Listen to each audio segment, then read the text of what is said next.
100 वेळा डोकं टेकून छत्रपती शिवरायांची माफी मागतो। मालवणच्या घटनेवर मुख्यमंत्री एकनाथ शिंदेंचा माफीनामा। राजकोट किल्ल्यावर दिमागदार पुतळा उभारण्याची ग्वाही।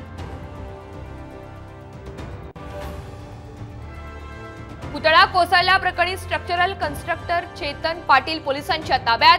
कोल्हापूर पोलिसांची धडक कारवाई।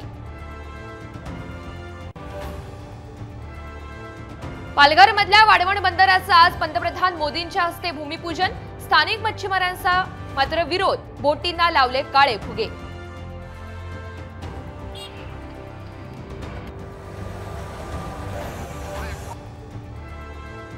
नांदेडमध्ये काँग्रेसला मोठा धक्का बसणार। आमदार जितेश अंतापूरकर भाजपमध्ये प्रवेश करण्याची शक्यता। विधान परिषद निवडणुकीमध्ये क्रॉस वोटिंग केल्याचा अंतापूरकर यांच्यावर आरोप।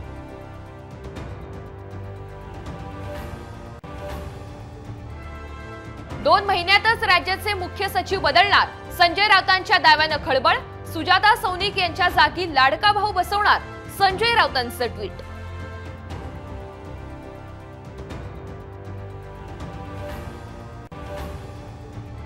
छेड काढणाऱ्या चौघांना मायलेकींनी भर चौकात बदललं। नाशिकच्या पवननगर भागातली घटना। रोड रोमियोंनी काढला पळ।